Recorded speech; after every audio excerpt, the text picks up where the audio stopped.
several parts of the world was given a mass global recognition when Honorable Prime Minister took it to the UN.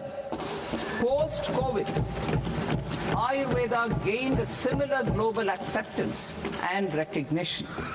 Exporting quality Ayurveda products helps farmers who grow the herbs and youth who process the products. To meet growing global demand, a few more steps are being taken. I propose to 1. Set up 3 new All India Institutes of Ayurveda. 2. Upgrade Ayush pharmacies and drug testing labs for higher standards of certification ecosystem and make available more skilled personnel. 3. Upgrade the WHO Global Traditional Medicine Center in Jamnagar to bolster evidence-based research, training and awareness for traditional medicine. Animal husbandry. Livestock contributes to close to 16% of farm income, including of poor and marginal households.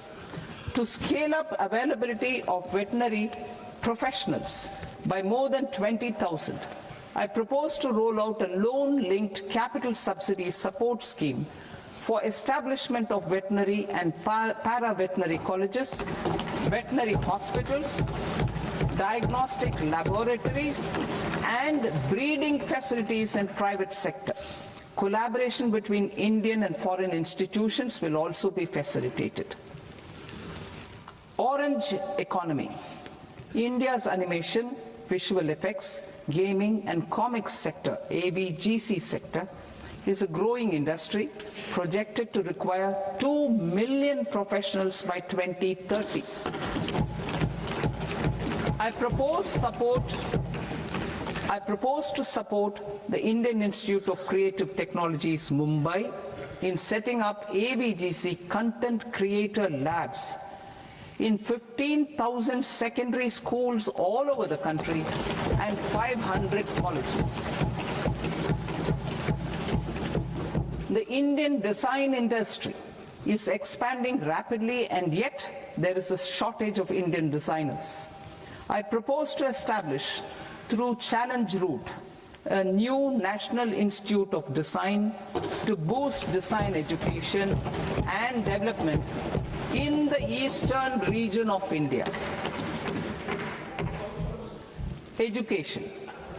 Our government will support states through Challenge Route in creating 5 university townships in the vicinity of major industrial and logistics corridors. These planned academic zones will host multiple universities, colleges and research institutions, skill centers and residential complexes. In higher education, STEM institutions, prolonged hours of study and laboratory work pose some challenges for girl students. Through VGF, Viability Gap Funding and capital support, 1 girls' hostel will be established in every district.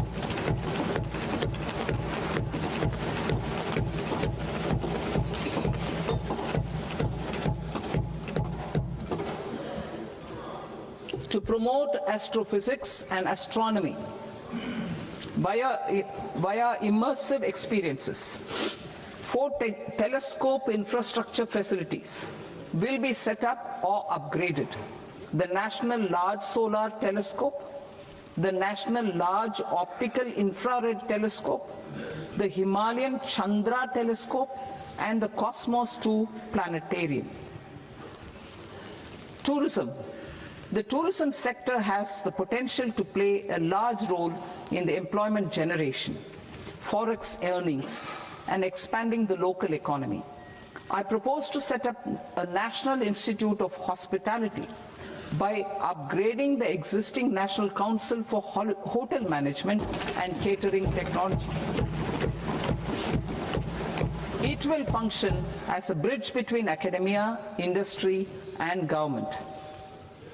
I also propose a pilot scheme for upskilling 10,000 guides in 20 iconic tourist sites through a standardized, high-quality, 12-week training course in hybrid mode in collaboration with the Indian Institute of Management. A national destination digital knowledge grid will be established to digitally document all places of significance, cultural, spiritual, and heritage. This initiative will create a new ecosystem of jobs for local researchers, historians, content creators, and technology partners. India has the potential and opportunity to offer world-class trekking and hiking experience. We will develop ecologically sustainable mountain trails in Himachal Pradesh, Uttarakhand, and Jammu Kashmir. Also in Araku Valley in the Eastern Ghats and Podigai Malai in the Western Ghats. Turtle trails along key nesting sites in the coastal areas of Odisha, Karnataka, and Kerala. And 3 bird watching trails along the Pulikat Lake in Andhra Pradesh, Tamil Nadu. It's on the border. Under the visionary leadership of Honorable Prime Minister, we established the International Big Cat Alliance in 2024. This year, India is hosting the first ever Global Big Cat Summit, where heads of governments and ministers from 95 range countries will deliberate on collective strategies for conservation. Heritage and culture tourism. I propose to develop 15 archaeological sites, including Lothal, Dolavira, Rakigadi, Adichanallur, Saranath, Hastinapur, and Leh Palace into vibrant experiential cultural destinations. Excavated landscapes will be open to the public through curated walkways. Immersive storytelling skills and technologies will be introduced to help conservation labs, interpretation centers, and guides. The sports sector provides multiple means of employment, skilling, and job opportunities. Taking forward the systematic nurturing of sports talent which is set in motion through the Khelo India program earlier, I propose to launch a Khelo India mission to transform the sports sector over the next decade. The mission will facilitate an integrated talent development pathway supported by training centers which are foundational, intermediate, and elite levels. B, systematic development of coaches and support staff. C, integration of sports science and technology. D, competitions and leagues to promote sports culture and provide platforms. And E, development of sports infrastructure for training and competition. Our third Kartavya aligns with our vision of Sabka Saath, Sabka Vikas towards Vikasit Bharat. This requires targeted efforts for 1. Increasing farmer incomes through productivity enhancement and entrepreneurship, with special attention to small and marginal farmers. B. Empowering Divyangjan through access to livelihood opportunities, training, and high-quality assistive devices.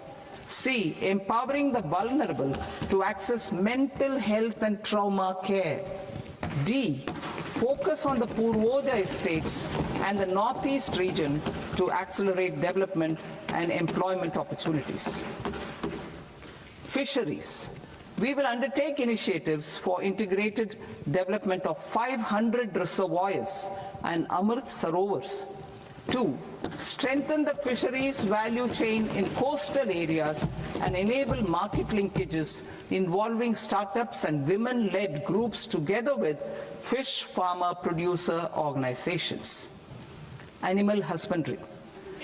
To provide quality employment opportunities in rural and peri-urban areas, we will support the animal husbandry sector in entrepreneurship development through A. A credit-linked subsidy program, B. Scaling up and modernization of livestock enterprises, C. Enhanced creation of livestock, dairy and poultry,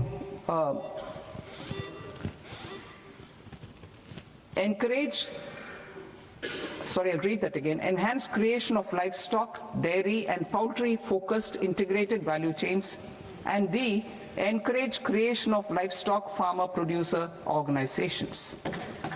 High value agriculture.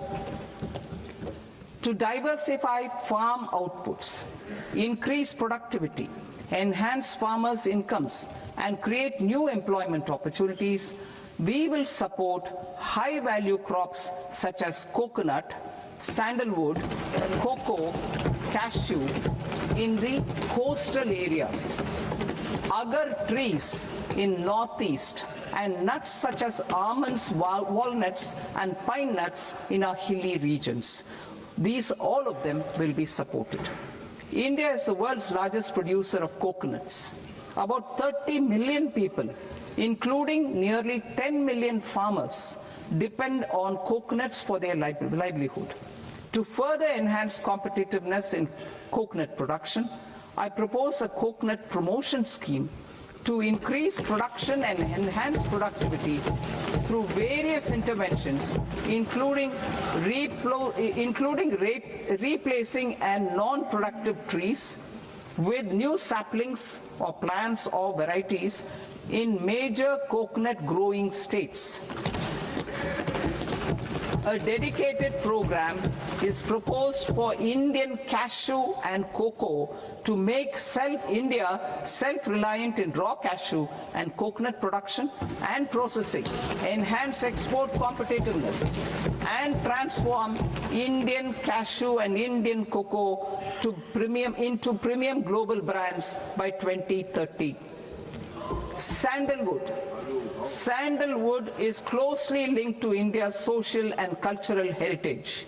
Our government will partner with state governments to promote focused cultivation and post-harvest processing to restore the glory of the Indian sandalwood ecosystem, to rejuvenate old, low-yielding orchards and expand high-density cultivation of walnuts, almonds, and pine nuts. We will support a dedicated program to enhance farmer incomes and in bringing value addition by engaging youth.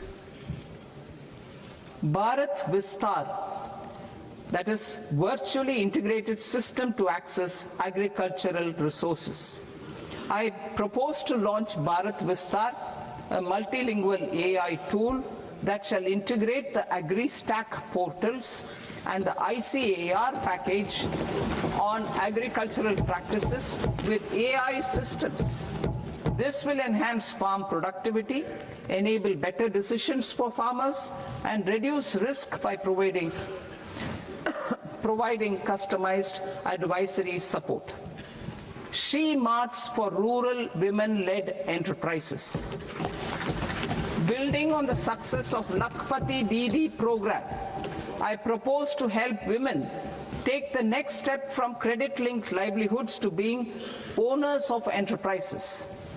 Self-help entrepreneur, She Marts will be set up as community-owned retail outlets within the cluster-level federations through enhanced and innovative financing instruments.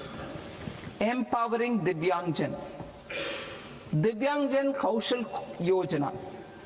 Information technology, AVGC sectors, hospitality and food and beverages sectors often offer task-oriented and process-driven roles which are suitable for Divyangjan.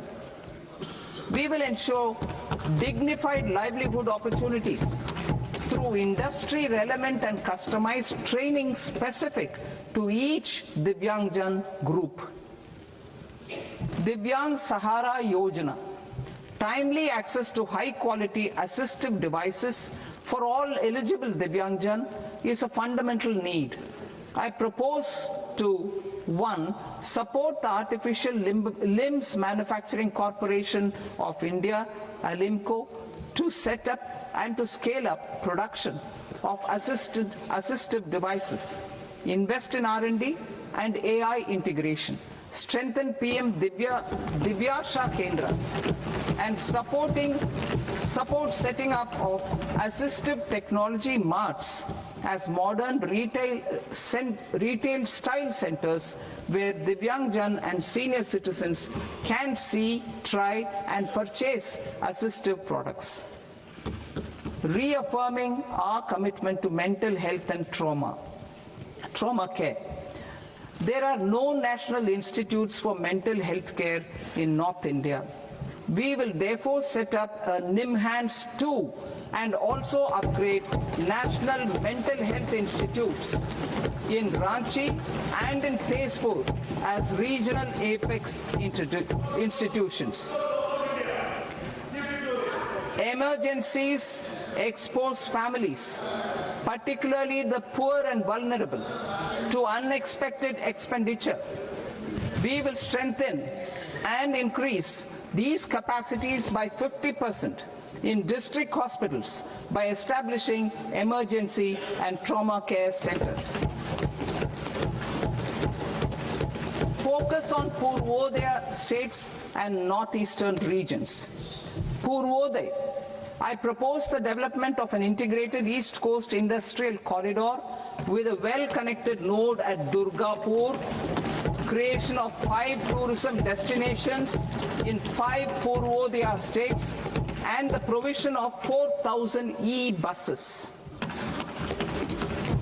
Buddhist sites in northeastern region. The northeastern region is a civilizational confluence of Theravada and Mahayana or Vajrayana traditions. I propose to launch a scheme for development of Buddhist circuits in Arunachal Pradesh, Sikkim, Assam, Manipur, Mizoram and Tripura. The scheme will cover preservation of temples and monasteries, pilgrimage interpretation centers, connectivity and pilgrim amenities. 16th Finance Commission. On 17th November 2025, the 16th Finance Commission submitted its report to the President. As mandated under Article 281 of the Constitution, the government is to lay the report along with the explanatory memorandum on the action taken report on the recommendations of the Commission in Parliament, which, Sir, Honourable Speaker, you've allowed me to do at the commencement of this session.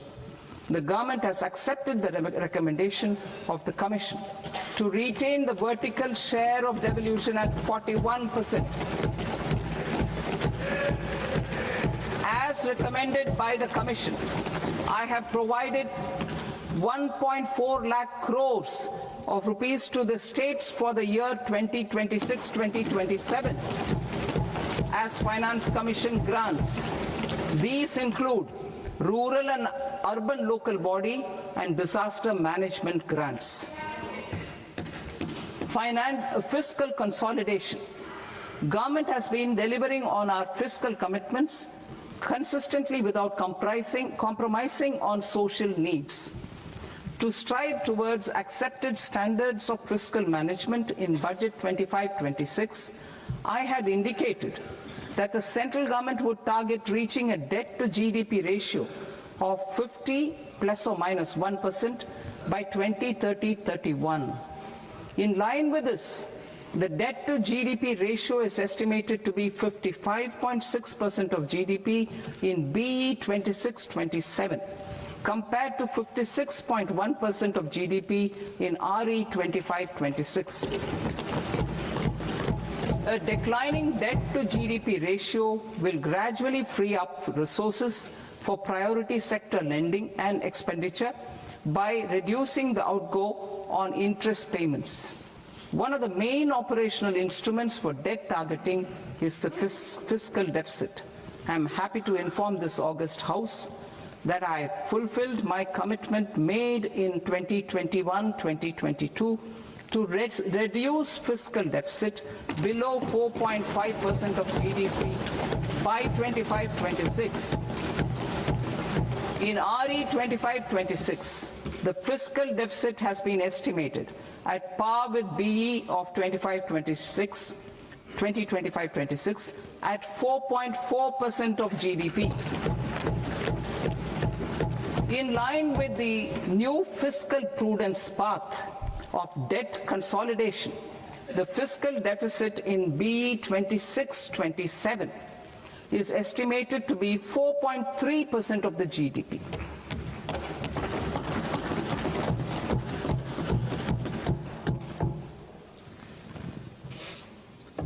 The revised estimates of the non-debt receipts are 34 lakh crore rupees, of which the centre's net tax receipts are 26.7 lakh crore. The revised estimate of the total expenditure is 49.6 lakh crore rupees, of which the capital expenditure is about 11 lakh crores. Budget estimates 2026 to 2027. Coming to 26-27, the non-debt receipts and the total expenditure are estimated as 36.5 lakh crore and 53.5 lakh crore respectively. The centre's net tax receipts are estimated at 28.7 lakh crore rupees. To finance the fiscal deficit, the net market borrowings from dated securities are estimated at 11.7 lakh crore rupees. The balance financing is expected to come from small savings and other sources. The gross market borrowings are estimated at 17.2 lakh crore rupees. I'll now move to Part B. Part B, direct taxes.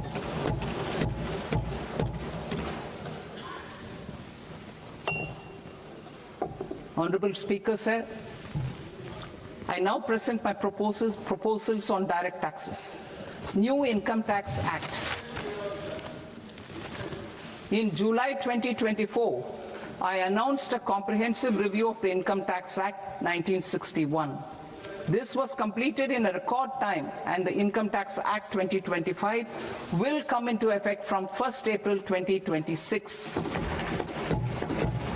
The simplified income tax rules and forms will be notified shortly, giving adequate time to taxpayers to acquaint themselves with its requirements.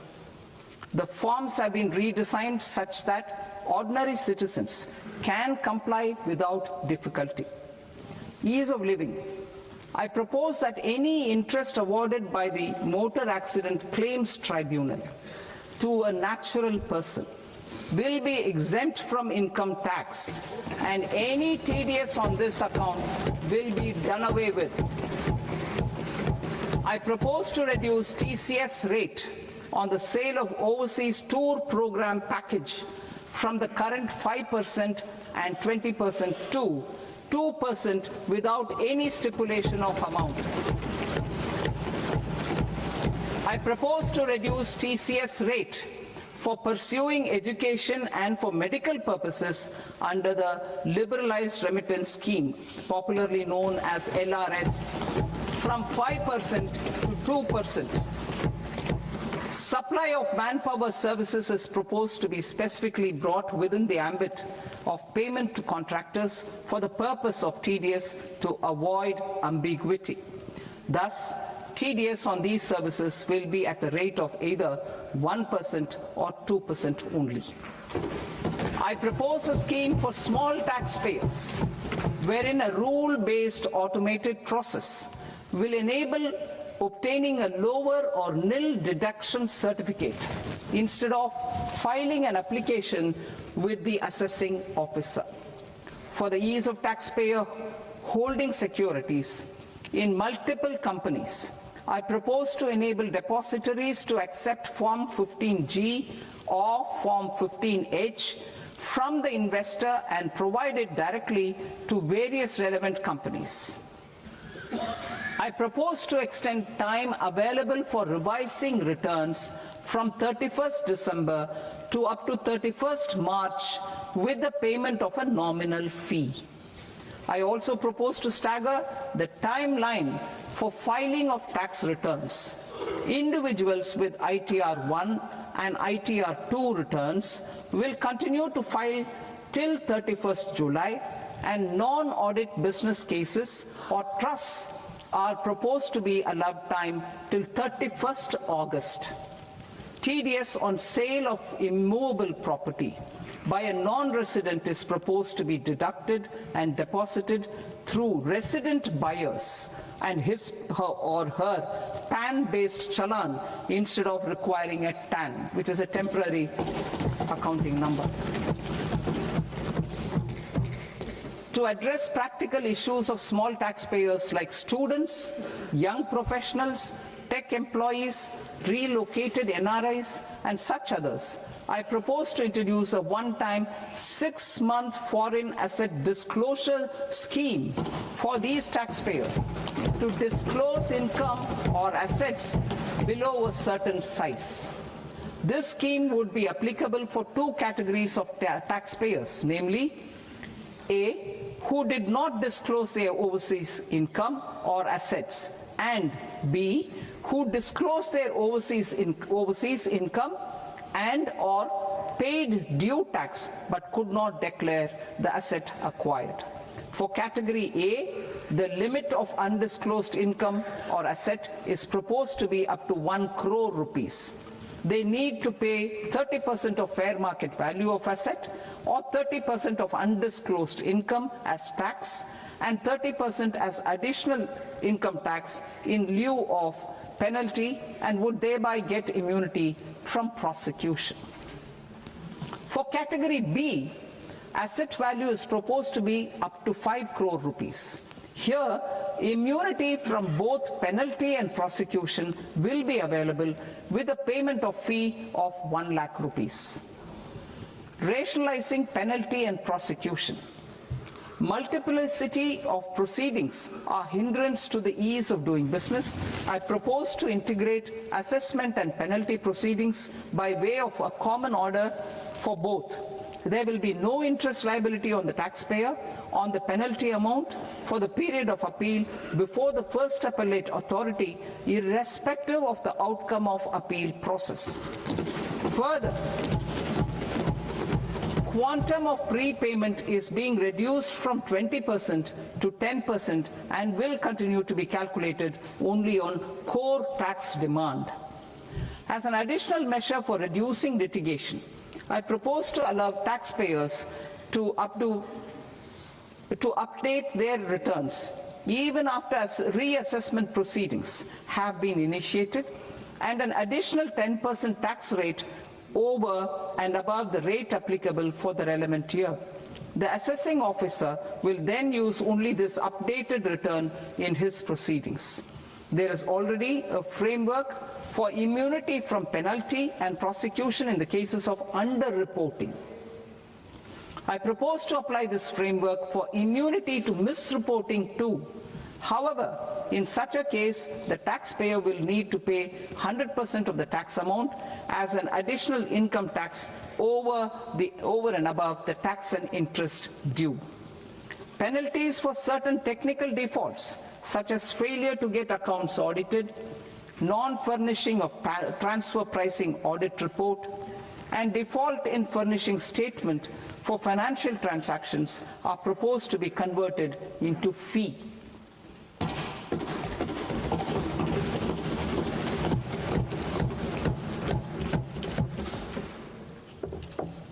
I propose to rationalize prosecution framework under Income Tax Act while maintaining a careful balance for deterrence in some serious offence. Non-production of books of account and documents and requirement of TDS payment where payment is made in kind are being decriminalized. Further, minor offences will attract fine only. The remaining prosecutions will be graded commensurate with the quantum of offence. They will entail only simple imprisonment with maximum imprisonment reduced to 2 years and power to courts to convert even those into fines. There is no penalty. There is no penalty presently for non-disclosure of non-immovable foreign assets with aggregate value less than 20 lakh rupees. I propose to also provide them with immunity from prosecution with retrospective effect from 1/10/2024.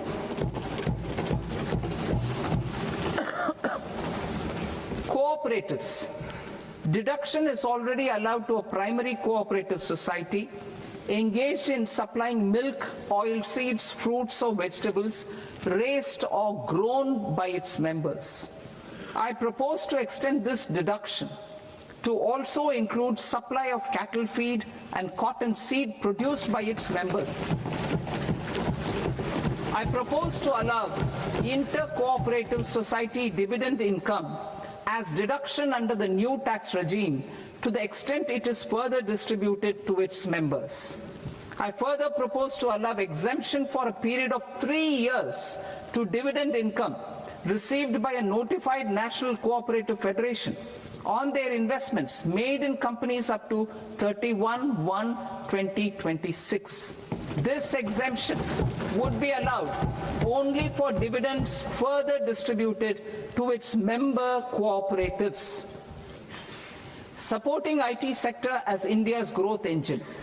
India is a global leader in software development services, IT-enabled services, knowledge process outsourcing services, and contract R&D services relating to software development. These businesses and their segments are quite interconnected with each other.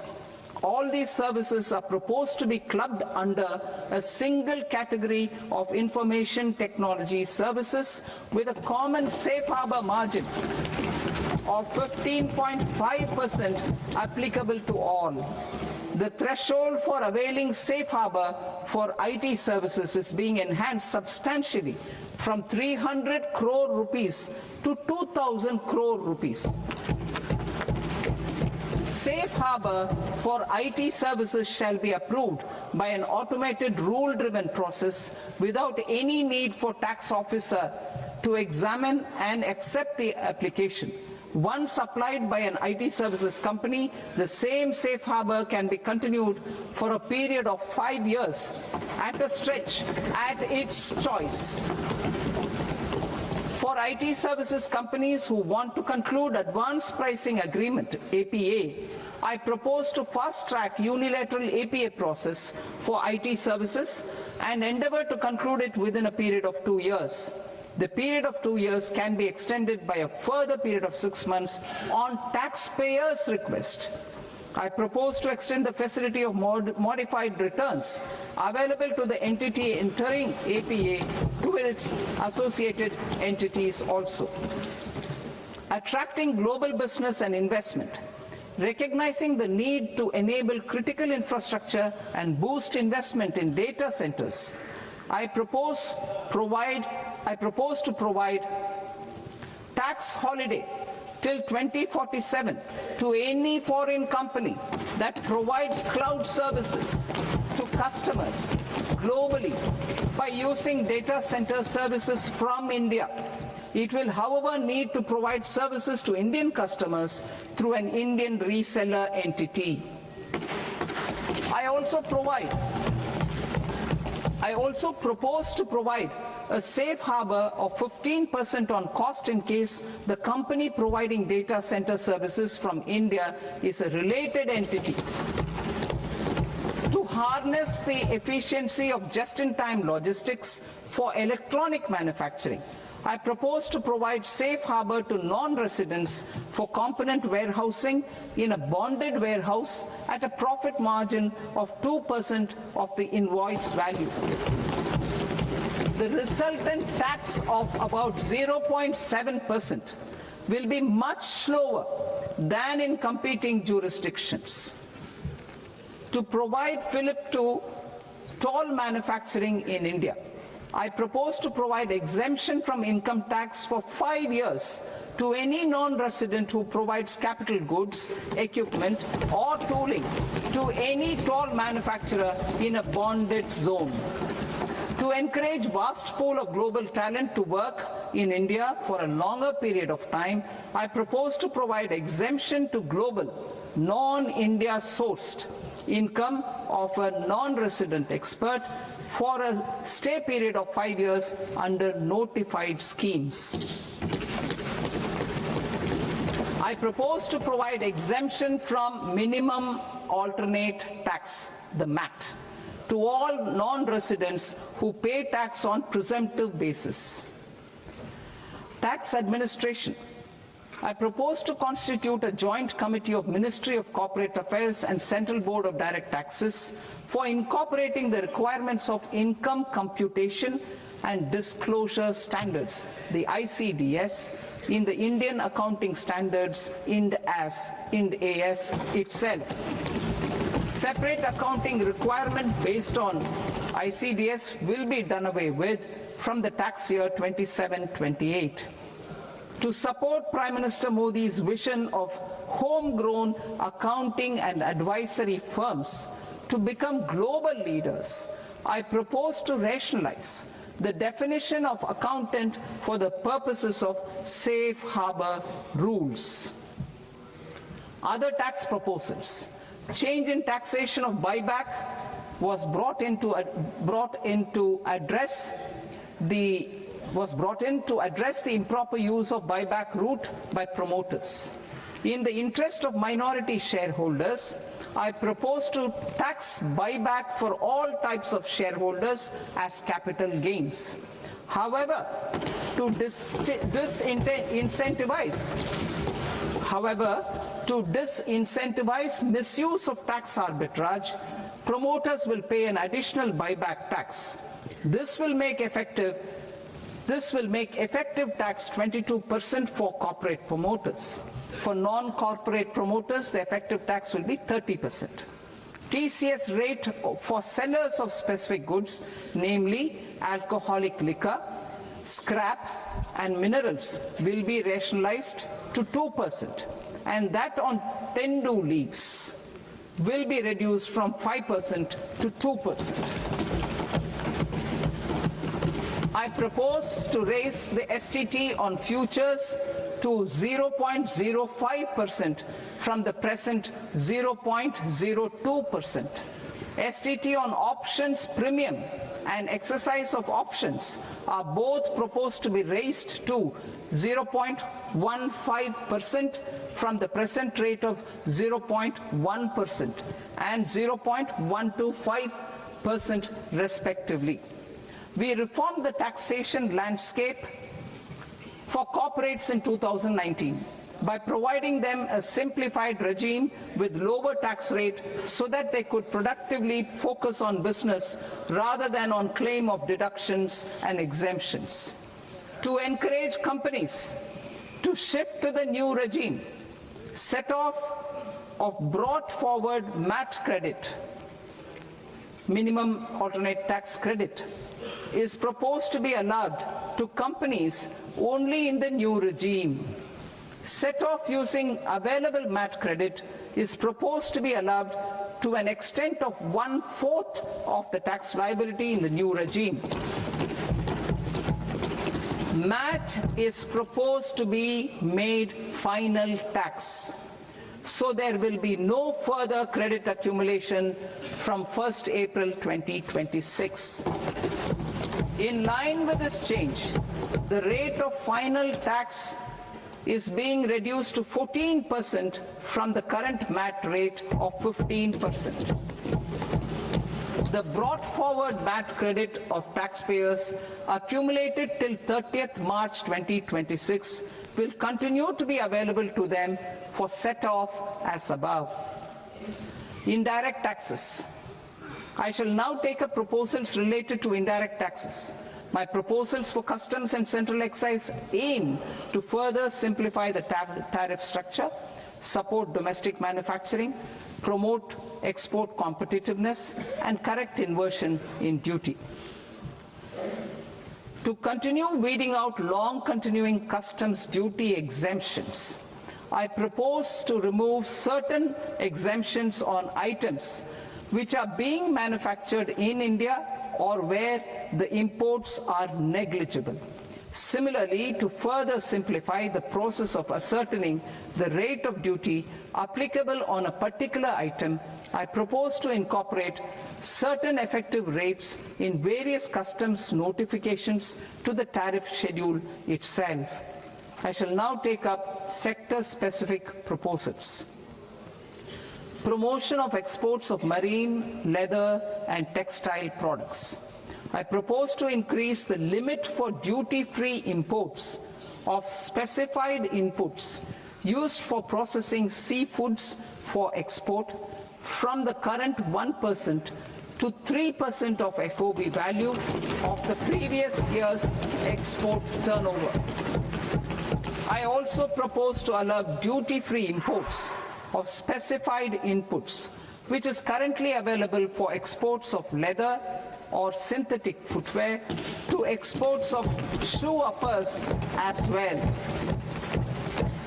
I propose to extend the time period for export of final product from the existing 6 months to 1 year for exporters of leather or textile garments, leather or synthetic footwear, and other leather products.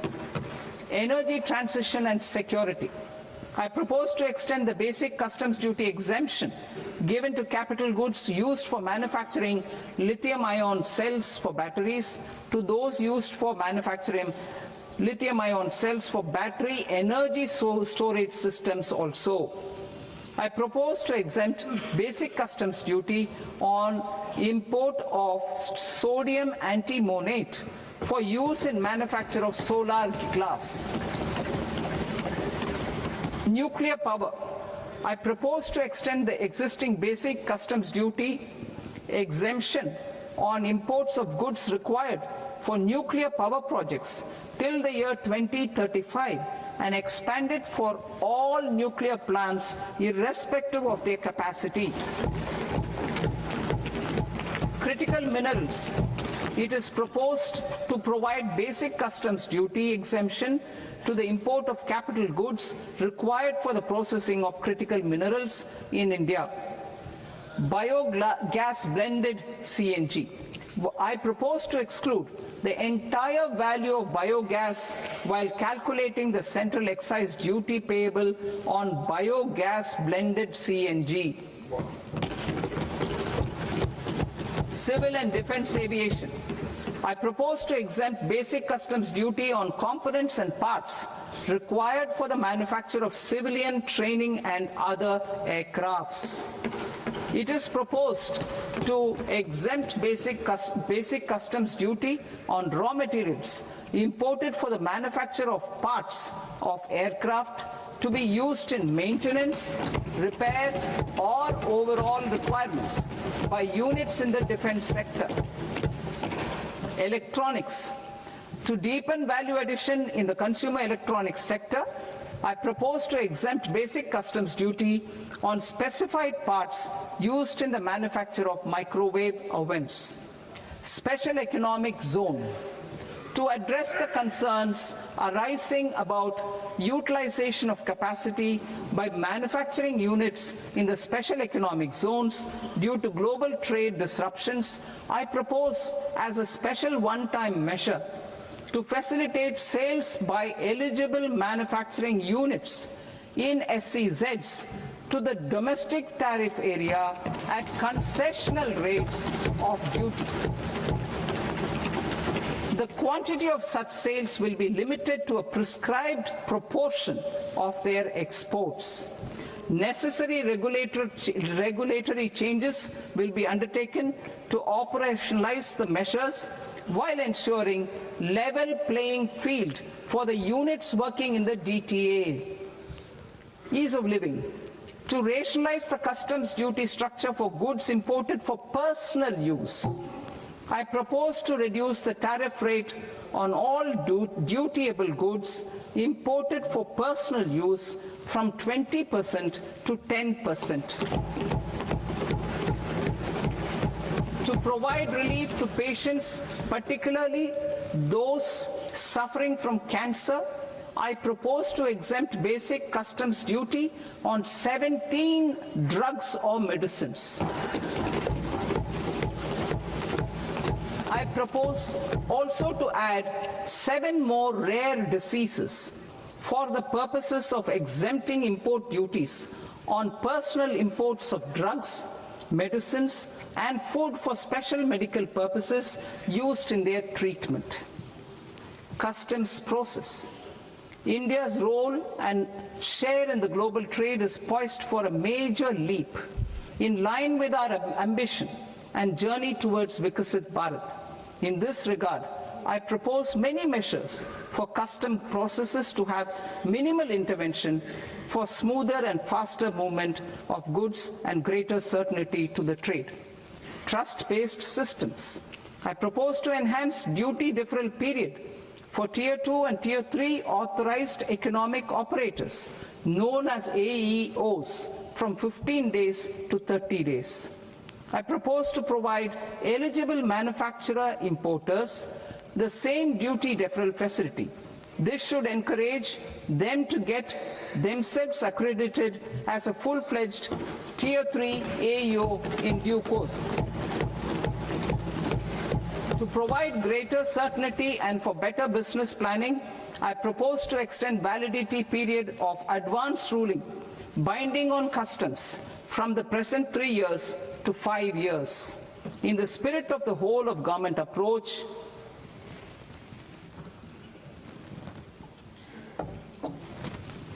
government agencies will be encouraged to leverage AEO accreditation for preferential treatment in clearing their cargo. Regular importers with trusted long-standing supply chains will be recognized in the risk system so that the need for verification of their cargo every time can be minimized. Export cargo using electronic sealing. Export cargo using electronic sealing will be provided through clearance from the factory premises to the ship. For import of goods not needing any compliance, filing of bill of entry by a trusted importer and arrival of goods will automatically notify customs for completing their clearance formalities. This will enable goods to be released immediately on arrival. The customs warehouse framework will be transformed into a warehouse operator-centric system with a self-declarations, electronic tracking, and risk-based audit.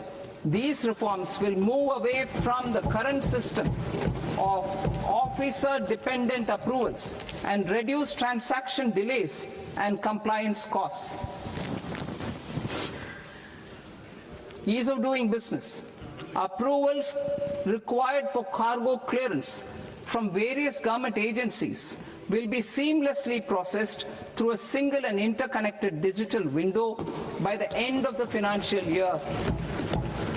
Processes involved in clearance of food, drugs, plant, and animal and wildlife products, accounting for about 70% of interdicted cargo, will be operationalized on this system by April 2026 itself.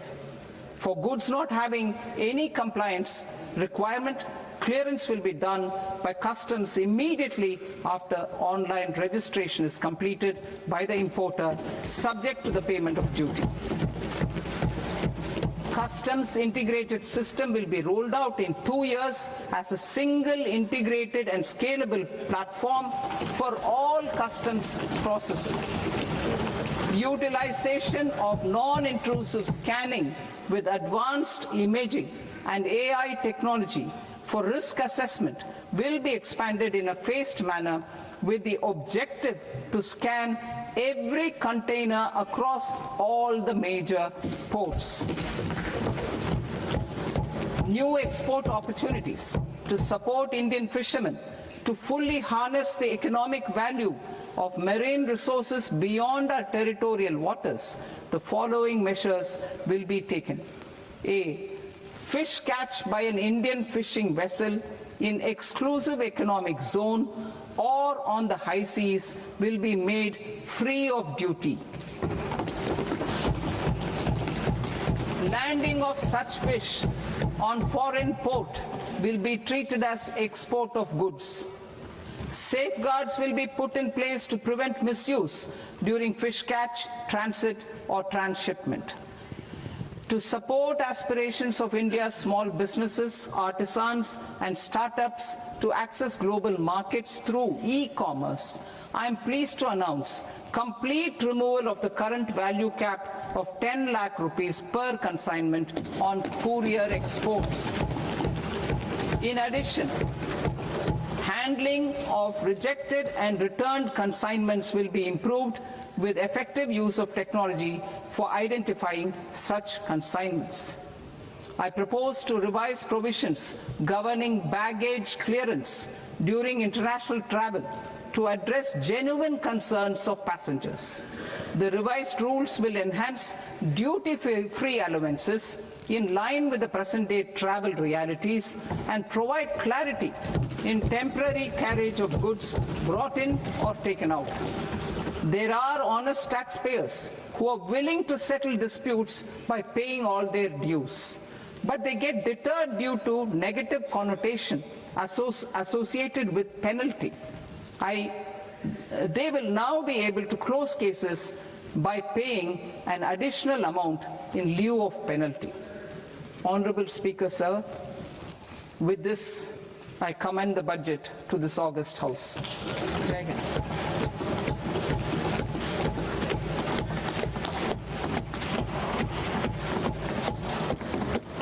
One and a half hours. Item number 3, माननीय वित्त मंत्री जी.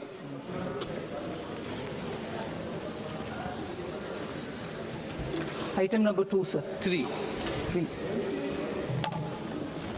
Sir, with your permission, I rise to lay on the table of the following statements under Section 3, 1 of the Fiscal Responsibility and Budget Management Act of 2003. Medium-term fiscal policy cum fiscal policy strategy statement and macroeconomic framework statement. Item number 4, माननीय वित्त मंत्री जी. Sir, with your permission, I move for leave to introduce the Finance Bill 2026. प्रश्न ये कि विधेयक को पुनर्स्थापित करने की अनुमति प्रदान की जाए. जो सदस्य इस पक्ष में हाँ गए, जो सदस्य विरोध में ना गए, मेरे विचार में निर्णय हाँ वालों के पक्ष में, हाँ वालों के पक्ष में अनुमति प्रदान की जाती है. माननीय मंत्री जी, आप विधेयक पुनर्स्थापित करें. Sir, I introduce the bill. माननीय सदस्यगण, आपको सूचित किया जाता है कि माननीय वित्त मंत्री जी के बजट भाषण की कॉपी पब्लिकेशन काउंटर पर ली जाती है. बजट भाषण और बजट से संबंधित दस्तावेज आपके मोबाइल फोन और मेंबर पोर्टल्स पर ही उपलब्ध है. सभा की कार्रवाई कल सोमवार दिनांक 2 फरवरी 2026 को प्राप्त 11 बजे तक के लिए स्थगित की जाती है.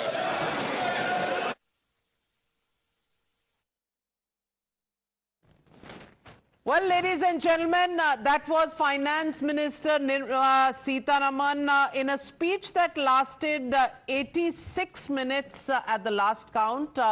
Among the shorter speeches, she has once done a 2 hours and 40-minute speech as well. The big announcements in the budget, some structural reforms, some infrastructure spending, a lot of emphasis that is being given to sectors where India can make a difference. But let's take a quick reaction around the table for what their biggest takeaways in this election were all about. The markets, as you can see, right now still trying to decipher. It is 1,000 points down, not really a big thumbs up yet. We're still waiting to watch how the markets react, but right now in the red. Monica Hallan, for you, biggest takeaway this budget, do you think it sets the pace for the kind of structural change in the growth momentum? I think it's a work in progress budget. It is more it's just like continuation of what has been happening in the past. I think the big story has played out already. This is just the nitty-gritty. They're trying to ease up all the wrinkles in the system. If you notice, a lot of the budget speech has been about taking this compliance away, taking away this decriminalizing offenses. So I think it's really in that place. The reason markets are down is because they have increased the STT on futures and options. From 0.002 to 0.005, is that a lot? No, in the sense this is bad for speculators and traders more than pure investors. It's just that there was a promise made long back by then Finance Minister Chidambaram that we will make your long-term capital gains zero if there is a STT. But then STT has remained and capital gains has come back. I am just glad that they have not tinkered with the rate right now. There was a pressure to increase the capital gains on equity. That they have not done. So, see, there's no big tinkering with the taxes as expected. So it's really a work in progress. If you're a common lady at home looking to ease up the pressure on her wallet, as a household, do you think there are any big announcements? The inflation number is the lowest that I can remember. So I don't know where this complaint of no, this is not a complaint. It's always an expectation. No, but look, your inflation rate is the lowest that I can remember. So if you take gold out of the CPI, you're actually in negative territory. The real return that you're getting on fixed deposit is the highest that I can ever remember. So there is an inflation expectation built in our heads, which is not really what we are seeing in the CPI data. Okay, all right. So Anand Ranganathan, if you were in my shoes, what would your headline be today? Remove the shoes and hit the finance. Terribly large shoes to fill. Yeah, I have a large size. No, look, I think today's budget, I would rate 8 out of 10. And I'll tell you why. It's about rearranging deck chairs at 2 locations. One is rearranging deck chairs so to look at the sunrise or the sunset or in front of the ocean, relax and watch India progress. And the other is rearranging deck chairs on the Titanic. As far as rearranging deck chairs on the Titanic is concerned, there is nothing about privatization, nothing about disinvestment. It is about restructuring public sector units. As I said, restructuring PSUs that take up about 20% of our annual allocation or budget is like rearranging deck chairs on Titanic. But as far as rearranging deck chairs to look at India progress, sunrise, I think there are a few very great decisions, I would say. Pharma sector gets a big fillip.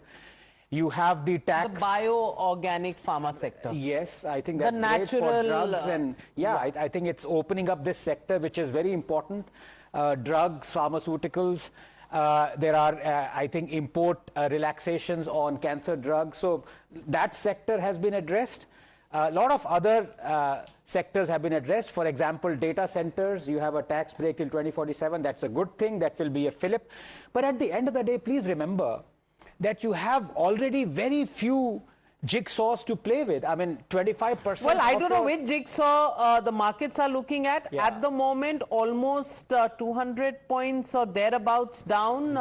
1,594 points down.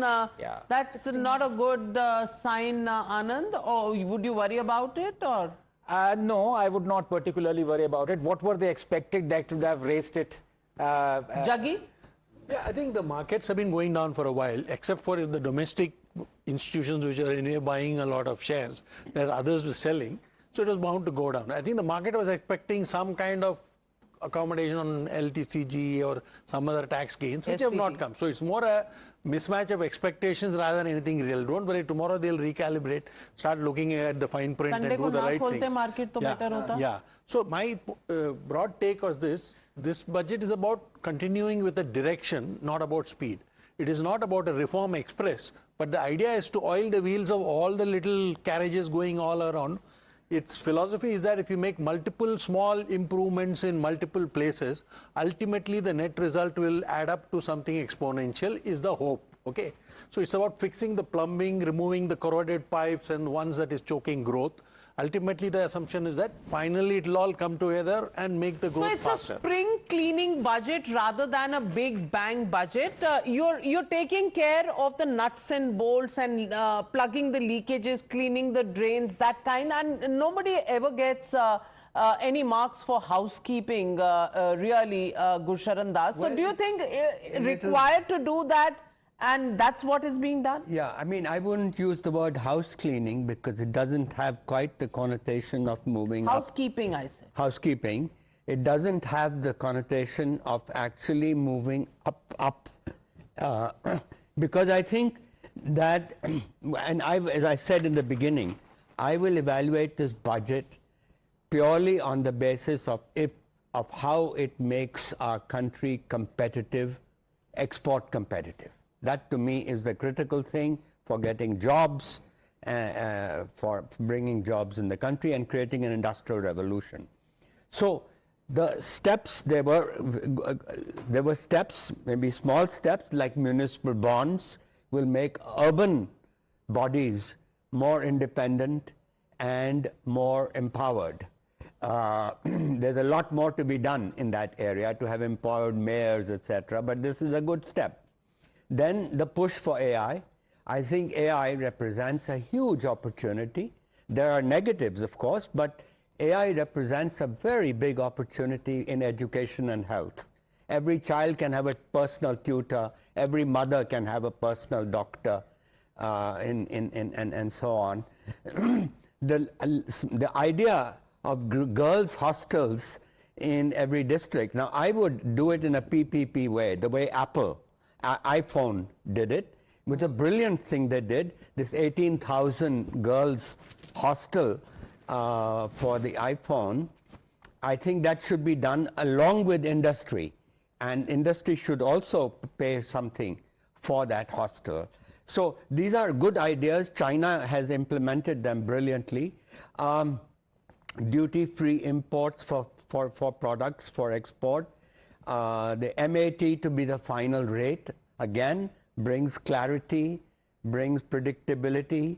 The exemption of little thing, but very important, exemption of duty on capital goods for critical mineral mining, important. Then I think that on in the whole area of customs, there's a fair amount of cleanup. Yes. Cleanup of simplifying the procedures, digitizing end-to-end the import. I think it will help make us more competitive. I wish she had sorted out the inverted pyramid in customs duty in terms of products. We'll take a look because she's expected to address a press conference at 2:30 p.m. this afternoon. But let's get the sense from India Inc. on whether their expectations have been met. Sanjay Budhia, Chairman CII National Committee on Exports, joining us this afternoon. Also joining us is R. Mukundan, President Designate CII and Managing Director and CEO of Tata Chemicals. Mr. Mukundan, first to you. What do you think about the budget? A lot of painstaking effort being put to clean up the system, to make it stronger for the next big phase of growth that this country needs to get into. But many are looking at it in terms of no big bang announcement and the market's down. How do you look at the budget announcements?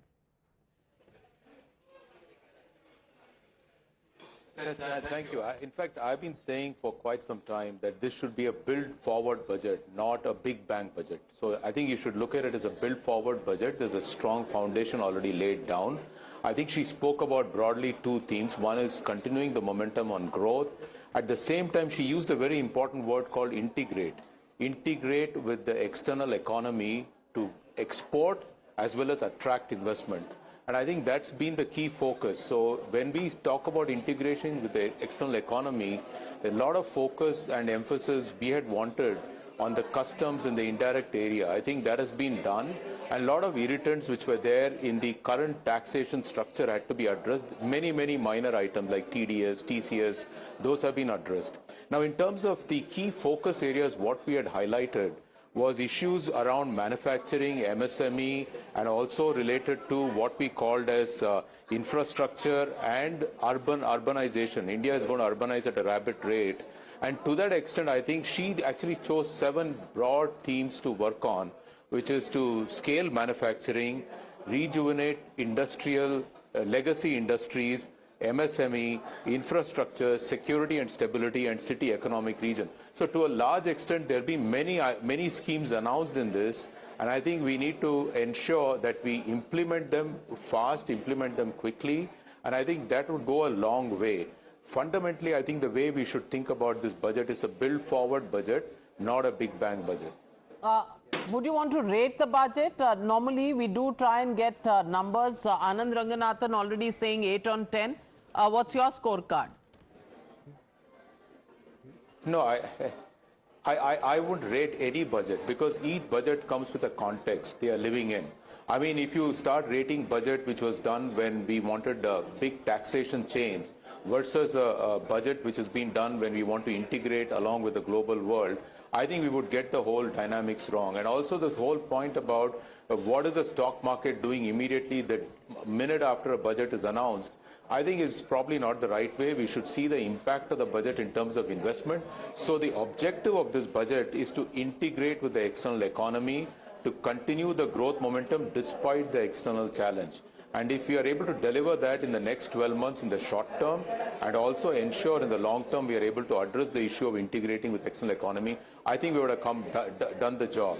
And I think that's exactly the focus here when you talk about focus on infrastructure, focus on logistics, focus on building industrial parks, rejuvenating legacy industrial parks, and also focusing on some critical sectors which have huge potential like semiconductors, electronics. I think she's highlighted a whole slew of effort. At the same time, I think there's a third priority they had, which is to say that we need to make this a citizen budget, which is why the focus on fishermen, the farmer. I think it should be seen in the context of the various elements the government is trying to balance. On one hand, the urbanizing, industrializing India. At the same time, the large, vast majority of India, which still depends on agriculture for its income, large, vast majority of India, which is dependent on various other resources, including, the tribals, the whole issue of fishermen. I think she's tried to address all that in a very, very positive way. There's a strong boost to tourism, and I think that is very critical. The internal domestic tourism is a long ignored area. I think that is now actually one of the most booming sectors and also generating employment. So there's a whole series of focus in terms of what we call as the religious tourism as well as nature trails, which are all going to boost the areas where we actually not have explored. So to a large extent, I would say, in the context of where we are doing this budget is aiming to do exactly what it intended to do. Well said, Mr. Budhia. To you, I want to ask, Mr. Gursharan Das, right from the start of this debate on the budget, has been insisting that he would only test this budget on the foundations of whether or not it makes India more competitive to export as well as have domestic investments to increase employment. On that cornerstone, how would you rate this budget?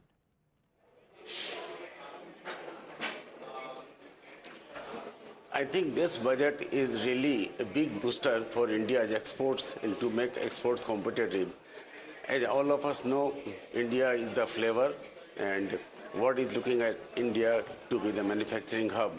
And under the present situation, Mr. Mukundan, our president, has tabulated most of the measures. I would like to say that the reliance on SCZ, sizable investment has been made in India's special economic zones, which are not fully utilized. So the utilization of that capacity to supply to DTA areas up to a certain percentage will be a big boost, and that would be very, very effectively utilized. Similarly, exempting inverted duty structures on certain products which will be announced, and also making self-reliant. The budget emphasizes on the trust, on the continuity, and fast-tracking our progress, which should be implemented and supplemented by putting the trust in India Inc. and in the Indians in general. There I would like to also touch that I am the father of a child with special needs, and this budget specifically talks about dementia and mental health and Yes, establishment it's a of enhanced sensitive too, budget, and also to absolutely a mental health care sensitive centers. budget on that score. Well, some of the takeaways, the big, okay, all right, hands going up. Couple of things. This is a budget great on ideas. To that extent, I agree with Dr. Ranganathan, 8 on 10, but very vague on specifics. So vague on specifics. So, for example, the rare earth mineral. Now, we all know, and Dr. Das spoke about, the future is AI technology, and we need rare earth for that and for our future technology. Now, they've announced this corridor for these 4 states. They've said that, look, the material that comes in will be tax-free or exempted from duties. But if you don't get environment clearances, in Jammu, we have lithium deposits. It's over 6 years. It's the same government. It's a double-engine government. You haven't got clearance to start mining. If you don't have a single window system, you aren't going to go forward. 90% plus is controlled by China. So you can't have these great announcements, have claps in parliament, and not have a specific idea. That doesn't make you ready for the future. Well, are there claps in Parliament? Let's look at the first reactions coming in from Parliament. Tehseen, at least you warmed my heart by expecting claps in Parliament. But let's listen in. Congress Member of Parliament Imran Masood and his takeaway from this budget. Imran Masood है हमारे साथ बात करने के लिए। इमरान भाई, budget कैसा लगा? खाली, कुछ भी नहीं है, खाली डब्बा है। आप उम्मीद कर रहे थे कि टैरिफ की मार झेल रहे हैं एक्सपोर्टर, कुछ राहत मिलेगी। जो अमेरिका को एक्सपोर्ट हो रहा था उनको कुछ राहत देने का काम करेंगे, लेकिन खाली डब्बा हाथ में, जिक्र भी नहीं किया। ना मुरादाबाद के लिए, ना सहारनपुर के लिए, ना भदोही के लिए कोई जिक्र नहीं है उन सेक्टर्स के लिए जिन सेक्टर्स के अंदर एक्सपोर्ट अमेरिका हो रहा था। कोई जिक्र नहीं है। नौजवान खाली हाथ, किसान के बारे में कोई चर्चा नहीं, किसान की फसल के बारे में कोई चर्चा नहीं। तो दिया क्या आपने? खाली डब्बा। केरल पर चर्चा हुई, केरल के लिए उन्होंने घोषणा की, पश्चिम बंगाल के लिए कहा। घोषणा की ना पश्चिम बंगाल के लिए ना केरल के लिए, क्या घोषणा की? क्या घोषणा की बताइए ना। कोई कुछ है ही नहीं बजट के अंदर। बजट खाली डब्बा है। पहले हम सोच रहे थे कि खाली डब्बे में पुराना माल होगा, इसमें से तो पुराना माल भी निकाल लिया, अब तो डब्बा ही डब्बा दे दिया। ठीक है। कांग्रेस सांसद। Well, if you expected any other reaction, first I have to take your reaction, Anand Ranganath. खाली डब्बा, पुराना माल भी नहीं है, वो भी निकाल लिया। नहीं, इमरान जी ठीक कह रहे हैं, कुछ बोटियां तो देनी चाहिए थी, बोटी भी निकाल ली उन्होंने। No, but I can give you one number. The budget documents have just dropped. So the defense spend, not as percentage of GDP, but percent of the budget. Okay, how much of the budget is being spent on defense has been a consistent 8% for the last 6 years. This year it's up to 11%. Okay, so that's a big one that you have really ramped up. So defense budget goes up to 11% of the budget, not the 8%. So that's a substantial rise. Shashi Tharoor responding. वो तो होना चाहिए, वैसे भी fisheries में हमें कुछ benefit होना चाहिए, लेकिन जब शिप रिपेयर के बारे में बोला और वाराणसी और पटना के बारे में बोला, केरला के बारे में कुछ नहीं सुन सका, तो ये सब हमें ज़रा सा आश्चर्यजनक है। लेकिन ये भी कहूँ कि शायद डिटेल्स बजट डॉक्यूमेंट में होंगे, हम पढ़ा नहीं, अब तक सिर्फ भाषण सुने हैं। भाषण में तो बहुत कम डिटेल्स है जो हमें ज़रूरी थी। चलिए, शशि थरूर साहब हमारे साथ हैं। थरूर साहब, नंबर देंगे, बजट पूरा बजट सुना। यही हाल रहा तो लोहे पर पीतल चढ़ा करके जेवर बनाने पड़ेंगे। और ये बजट गरीब के समझ के बाहर है। जो बुनियादी चीजें हैं, शिक्षा, स्वास्थ्य, आप सोचिए उत्तर प्रदेश का हाल आपने सुना होगा, देखा होगा। पोस्टमार्टम होना है किसका, और पोस्टमार्टम के लिए ले किसको जा रहे हैं। ओटी में जाना किसको था, ले किसको जा रहे हैं। ये तो स्वास्थ्य व्यवस्था का हाल है। और शिक्षा का हालत ये है कि बिना शिक्षा के हम विकसित भारत कैसे बनाएंगे। विकसित भारत का सपना अगर देखना है तो शिक्षा क्षेत्र में हमें ज्यादा से ज्यादा बजट देना पड़ेगा। ये समझ से बाहर बजट है, ये सपने दिखाने वाला बजट है। जिन लोगों ने अपने पुराने घोषणा पत्र पे कोई काम ना किया, उनसे उम्मीद क्या करोगे। बीजेपी से उम्मीद ही नहीं तो बजट से उम्मीद क्या करेंगे। कितने नंबर देंगे बजट को? आपने पूरा बजट सुना है। Well, Rohit Azad, सोने पे पीतल चढ़ाने वाला बजट है. How do you respond to Akhilesh Yadav and what are your takeaways? I think rhetorics aside, this budget is quite run of the mill. I think the government has seen that 2026 is going to be 2025. It's not so easy. There is a lot of political uncertainty. The year started with an ominous sign. Trump picked up a president, took him away. So we don't know what it holds out for the world. Global economy is perhaps not necessarily going to give you the demand that you need. So it was a bit disappointing that on the fiscal side of it, which actually provides domestic demand, the government has not really But they've just done a boost by GST one factual thing I would like to, because middle class, last year's budget was all about the middle class tax rebate. And the idea was that it is going to, because there's a decline in tax buoyancy is going to go up. Now look at the numbers. The budget estimate, the actual collection that has been done on taxes of income has gone down drastically. Just the nominal numbers, forget about as a proportion of GDP. So it was announced 1.4, if I'm not mistaken, 43 lakh crores. It has come to 1.31. Not corporate tax, I'm talking about taxes on income. So tax buoyancy that you expect, which is what you expected, what you announce versus what you get is not so clear. In this case, this is what has happened. So there may be many announcements you can promise the moon. All right. I want to continue to criticize the government. Just one line, sir. I think this is one of the most shameless things that this government is, and I'm going to be very harsh, is they're destroying the bull run of the stock markets. Now, it is, when you said early in the morning, it is people like us with our SIPs that are keeping the market away. They didn't remove long-term capital gains. They didn't remove short-term capital gains. They've now increased the STT. The problem with this government is at a time when FPI is exiting the markets and we are holding the markets, they are completely treating us as your voice will be crushed. This is a government of Babus determined to destroy the stock market. I have never seen a country, a government so determined to destroy a wealth-creating market that is actually giving positive returns. Well, I don't think it's so black, Gursharan Das, is it? Yeah, no, I don't, I mean, I wouldn't use the words that he has used, but I would say, no, but I would say that, that the comment made on just now, yeah, that let's take the farmer, the voice of the farmer.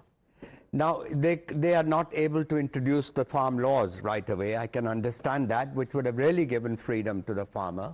But what they could have done is low-hanging fruit. And just to give you one example, that 1/3 of the fresh vegetables and fruit rot on the farm. We all know that, and Ashok Gulati has been crying hoarse about it for years. Now this is a low. May I correct you? Decades. Sorry? He's been crying for decades to build cold storages. Not build, but every country has solved this problem because they allowed major retailers or e-commerce. In recent years, it was e-commerce. Now we have a very simple. We have e-commerce players in India who are very successful, and all you allow, if you allowed them to carry inventory from the farm to the store, to the consumer, you've done it. And the farmer would have gained 1,50,000 crores. You're talking about increasing farmer income. This would be a big deal.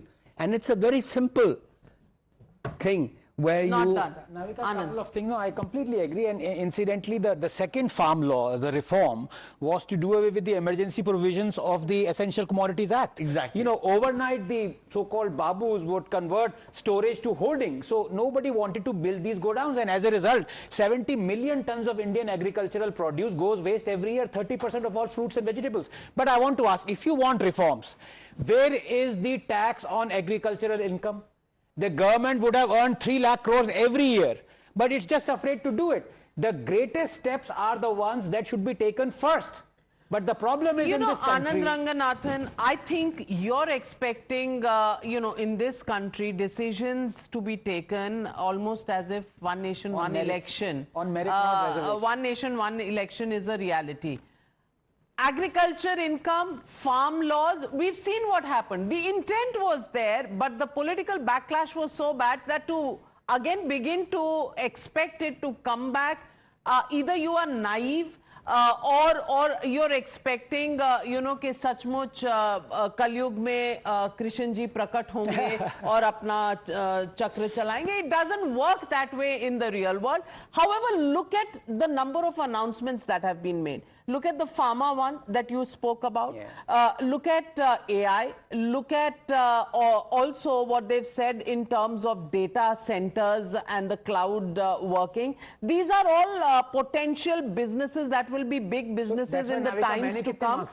मैंने 4 नहीं दिए ना. तुमने, I gave 8. You had given because 8 I know the government you is had not given going 8 to on make 10, but then you suddenly, out of that 2 that you took away, if you keep agriculture tax as the reason why you've taken those 2, I'm questioning that. Also look at the you know, this whole chip semiconductor manufacturing that they have done. Well, Rahul Gandhi is reacting. Let's go across.